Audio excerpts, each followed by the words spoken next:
Então, no versículo 9 é dito assim: houve um tempo em que eu vivia sem a lei.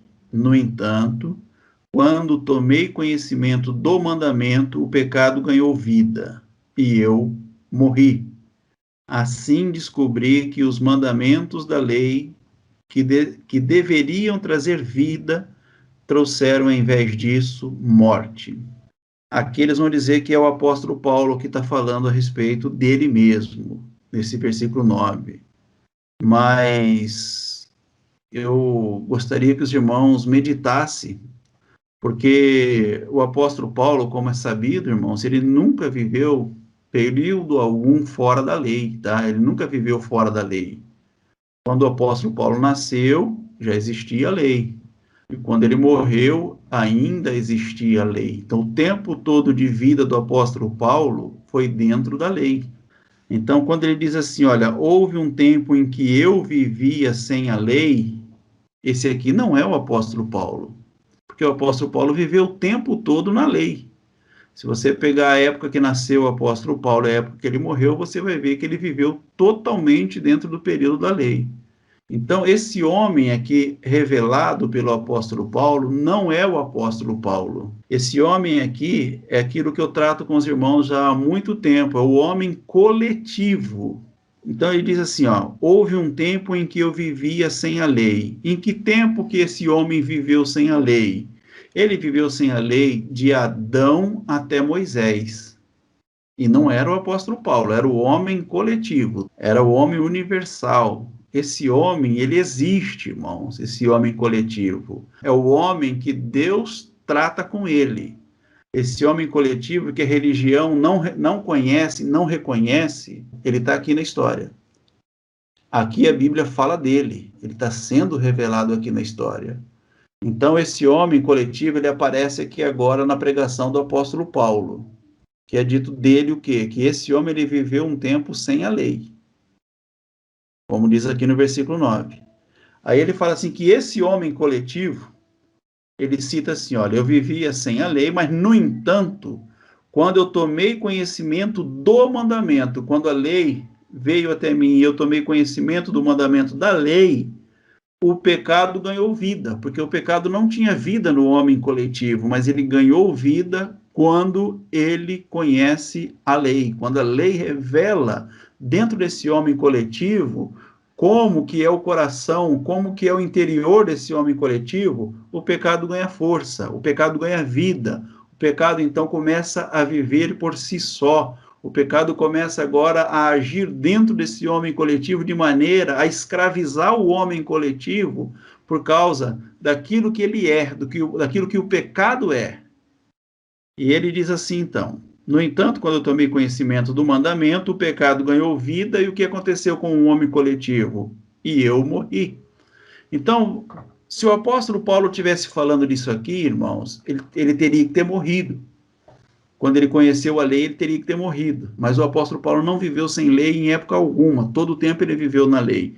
Mas aqui é dito que o homem coletivo ele morreu quando ele ganhou o conhecimento da lei. Esse homem agora coletivo, estando morto, ele precisava ressuscitar para ter vida novamente. Ele precisaria da ressurreição para ter vida novamente.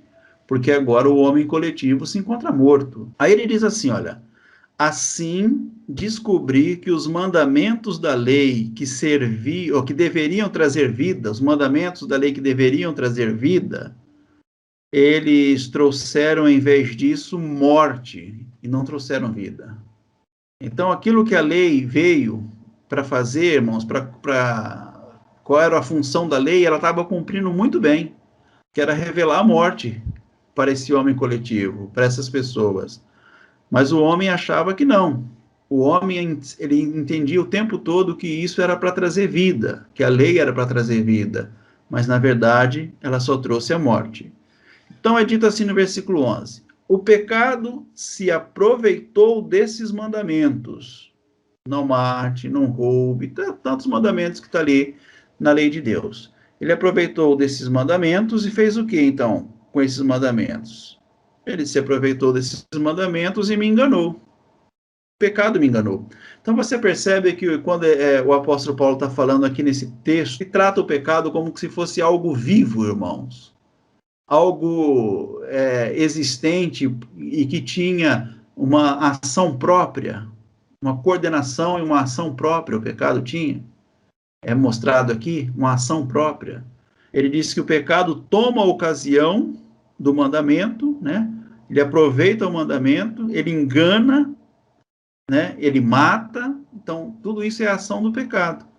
O pecado que é mostrado aqui como algo vivo. E se é algo vivo, que tem vida, então ele tem que ser dentro do homem, tem que ser orgânico. Não é algo inanimado, algo fora, igual as pessoas pensam e entendem Deus, fora desse homem. O pecado se aproveitou desses mandamentos e me enganou, e fez uso deles para me matar. Então o pecado faz uso dos mandamentos e mata esse homem coletivo. Esse homem coletivo agora, na história, ele é visto como um ser morto, um ser inanimado. E ele está morto por quê? Porque o pecado ganha vida.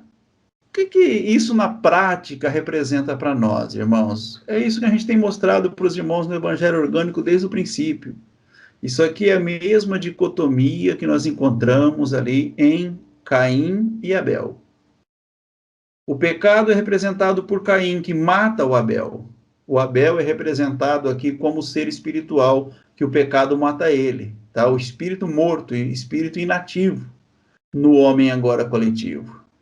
Esse homem agora, ele vive na prática do erro, ele vive no espírito do erro, porque esse espírito do erro comanda esse homem, ele domina esse homem, ele domina as atividades desse homem, ele domina os desejos desse homem, ele ganha a alma do homem. Então o homem vive como morto. O homem agora ele é escravo desse pecado, ele é escravo dos desejos, das vontades, ele é escravo do conhecimento do bem e do mal. Ele agora dirige, né? O pecado dirige a vida desse homem com o medo do certo e do errado, do medo de errar, o medo, com o orgulho do acertar e o medo do errar. É isso que é esse comando, né, do pecado na vida desse homem coletivo. Esse homem coletivo que agora está afastado de Deus, está longe de Deus, não entende mais Deus pela árvore da vida, perdeu contato com Deus e agora ele vive como morto diante da ação desse pecado nele. Isso, porém, só demonstra que a lei em si é santa. E santos, justos e bons são seus mandamentos. Não tem problema com a lei, nenhuma. Toda lei é santa, os mandamentos são santos, são bons e são justos. Mas então, onde que o homem encontra problema, então, aqui? Por que o homem morreu? Porque dentro do homem já estava esse espírito da morte. Isso aqui sempre esteve dentro do homem, que é o fato do homem começar a decidir por si só e viver dessas decisões. Então, quando o homem ele deixa a vontade de Deus, ele deixa ali os cuidados de Deus para ele mesmo dirigir a sua vida, ele entra pelo estado de morte. Ele entra, então, por essa natureza, né, pecaminosa que comanda agora esse homem. Versículo de número 13 é dito assim: mas, então, a lei que é boa foi responsável por minha morte. A lei que é boa, ela que me matou, ela foi responsável pela minha morte. Aí o próprio apóstolo, ele responde, claro que não, a lei não matou você. Por que a lei não matou você? Porque eu disse para os irmãos que a lei só mostrou a morte dentro de você. A lei só revelou para você o que já estava lá.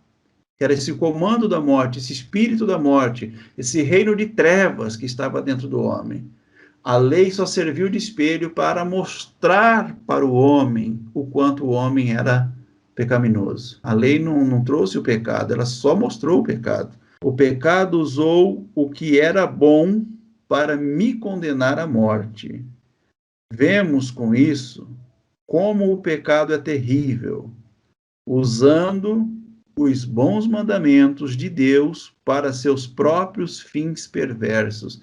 Esse versículo aqui, ele é maravilhoso, ele é tremendo, né, irmãos? Olha como que pode o apóstolo Paulo nos revelar essa grandeza de entendimento desse versículo de número 13 aqui, quando ele nos declara que o pecado usou o que era bom para me condenar à morte, para condenar esse homem coletivo à morte. Não é o apóstolo Paulo, é o homem coletivo. Aí ele diz assim, ó, vemos com isso como o pecado é terrível, usando os bons mandamentos de Deus para seus próprios fins. Como que algo, irmãos, pode usar um mandamento para os seus próprios fins? Então, esse pecado ele é inteligente. Esse pecado pensa. Esse pecado raciocina. Esse pecado não é algo inanimado. Esse pecado é vivo. Entendeu? Ele é vivo. Ele está vivo, o pecado. A ponto dele usar a lei de Deus para os seus próprios fins. Então, nota que o pecado ele tem vida. Está na vida o pecado. Ele vive. O pecado vive. Porque esse pecado ele desperta esses interesses no homem coletivo. O interesse dele mesmo. Ele pega aquilo que é bom e transforma para aquilo que é os fins dele. Então o homem ele começa a usar agora a própria lei de Deus para se justificar. Você não vê que quando Cristo está no deserto, é dito que o diabo fala para ele, olha, se tu és o filho de Deus, transforma essas pedras em pães. Aí Jesus ele fala assim, ó, está escrito que não só de pão vive o homem, mas de toda palavra que vem da boca de Deus. O Espírito leva ele ao alto monte, diz para ele assim, pula daqui para baixo, porque está escrito, olha aí, ó, está escrito, aos anjos dará ordem a seu respeito, olha só. Usa o próprio mandamento para os seus próprios fins, para os seus fins próprios. Isso é o homem que até hoje se justifica, ele justifica um erro da sua carnalidade, ele justifica um erro, irmãos, por aquilo que está escrito. Ele olha aquilo que está escrito e justifica seu erro. São pregadores que pregam coisas que não têm nada a ver com a graça de Deus, mas justifica sua pregação usando a lei para justificar a pregação. Aqueles que justificam o dízimo, aqueles que justificam a cura, aquele que justifica o milagre, aquele que justifica o sabonetinho ungido, né? Justifica o copo de água, ele justifica tudo dentro da lei. Então o pecado é inteligente, irmão. Ele busca ali, na lei, a justificativa para os seus próprios fins. Coisa que na graça você não consegue fazer isso, não tem como você fazer isso. Uma vez que o homem ele chega ao entendimento no seu ser, no seu íntimo, aquilo que a fé revela dele, para ele mesmo, aquilo que é revelado a respeito de Cristo dentro desse homem, então esse homem se torna um ser liberto. Por quê? Porque agora o pecado não usa mais a lei para justificar os seus próprios fins. Então isso se torna muito interessante nesse homem coletivo. Esse homem que é o homem do trato de Deus, o homem com quem Deus está tratando. É o homem que é dito a respeito dele, olha, você será a imagem do meu filho, você será o filho perfeito. Você vai crescer a ponto de revelar o Deus da sua formação. É a respeito disso que nós estamos falando, tá, irmãos? De evangelho orgânico, o evangelho revelado em Deus e pela mão de Deus, e aquilo que é a essência da pregação aqui do apóstolo Paulo. Coisa que eu vivi dentro da igreja por tanto tempo e não vi ninguém que pregasse esse homem orgânico aqui, esse homem coletivo. Eles dizem que essa passagem aqui se refere ao próprio apóstolo Paulo, mas eu desafio, então, os irmãos aí me mostrarem que quando que o Paulo viveu sem a lei e quando que o Paulo recebeu a lei. Então, esse é o desafio para os irmãos aí que são contra o evangelho orgânico, né, e contra o homem coletivo na história. Então, eles devem mostrar para nós aí quando que o apóstolo Paulo viveu sem a lei e quando que ele recebeu a lei, então.